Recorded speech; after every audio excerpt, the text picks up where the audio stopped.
Thank you very much. Your receipt's in the bag. Seems like the crowds are thinning out, so we'll be leaving now. If it gets rowdy again, just give us a call at the station. Okay. Hang on a second. I'm sorry, but there's some things I'd like to ask you. You do know that there have been multiple violent cases around here lately, yeah? Have you seen anyone suspicious around? Not really. It's been like always. Like always? Well, you're an idol, so I imagine you deal with folks like fans, paparazzi, and stalkers quite often. What made you take a break from showbiz? Does it really matter? I just needed a rest. And have you registered for school? I'm planning on going to Yasogami High. It was the closest. I don't mean to alarm you, but you do have some things in common with the recent victims. That's why, well... I might be kidnapped, right? I've been told that before. Don't worry, I'll be careful. Huh? Someone told you already?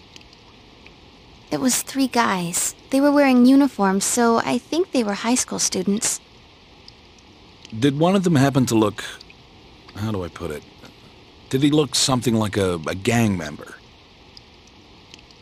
Wait, you think she's talking about your nephew and his friends?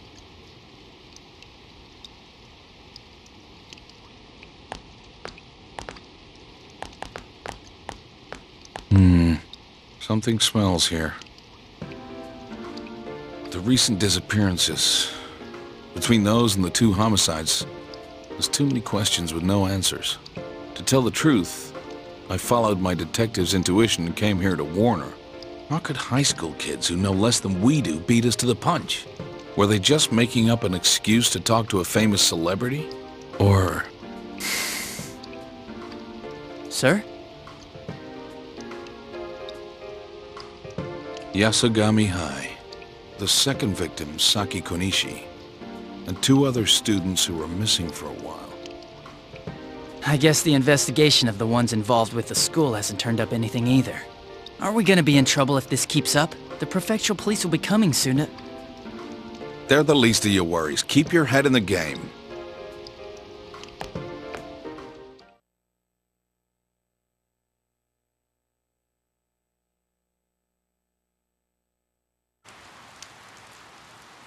We sure have a lot of tofu. Yeah, it tastes great.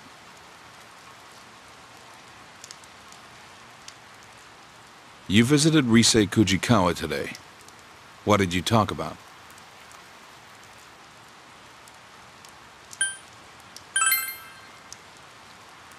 I see.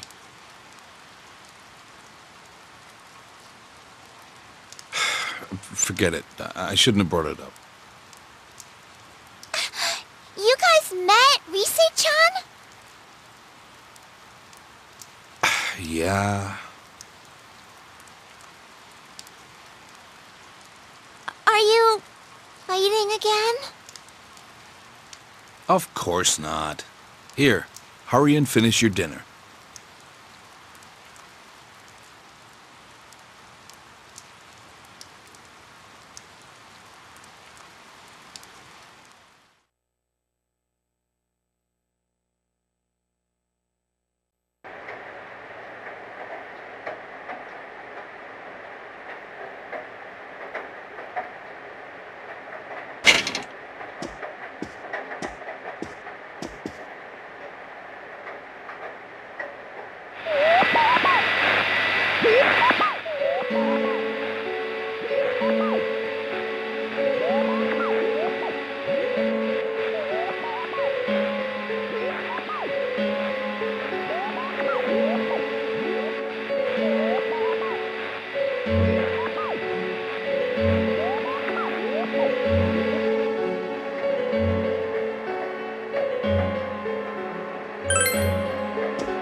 Rise Kujikawa. The one on tonight seemed a lot creepier than the real Rise, but but you could see her face clearly. There's no mistake. Let's all get together as soon as possible tomorrow.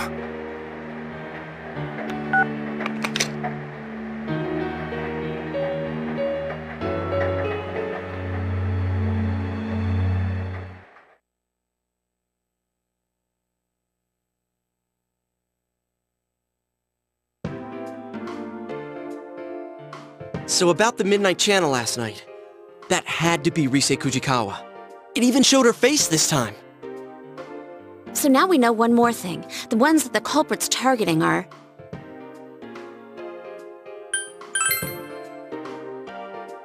Exactly. So we can rule out the assumption that all the victims are connected to the incident with Ms. Yamano. As for Rise, I took a peek this morning and she was still at the shop. So I'm guessing that TV show thing doesn't appear on the Midnight Channel until after the person enters the TV. Teddy said before that it might be the victim's own creation upon entering that world. I didn't understand it all at first, but now I feel it may be true. The one that appears on TV is your other self. Maybe the victim's true feelings are shown unconsciously.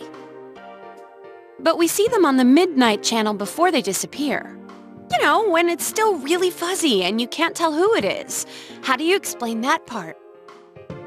Yeah, it always happens before the person disappears, like an advance notice. Or like a ransom note. But who are they announcing it to, and for what? I don't know, ask the killer. There's a bunch of stuff I still don't understand. Is it possible that we see those images for the same reason? Huh? What do you mean? If the Midnight Channel shows the victim's true feelings, maybe it does the same for the culprit. Maybe what we're seeing is the culprit's intentions. Well, it's a possibility. The killer can throw people into the TV after all, which means they must have the same power that we do. So, when the killer thinks I'm gonna attack someone now, that's what we see on TV? I don't know about that. Well, if we're gonna go that far with it, we might as well say that's the basis for that entire world. Like it's some kind of mix of the minds of the victims and the killer. Or maybe it's everyone's minds.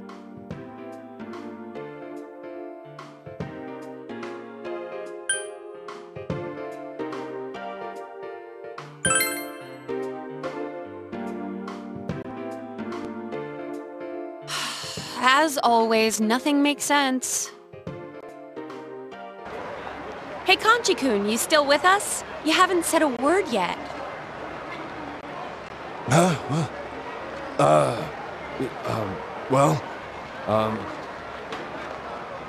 You weren't sleeping, were you? Of course not. I was, lost in thought.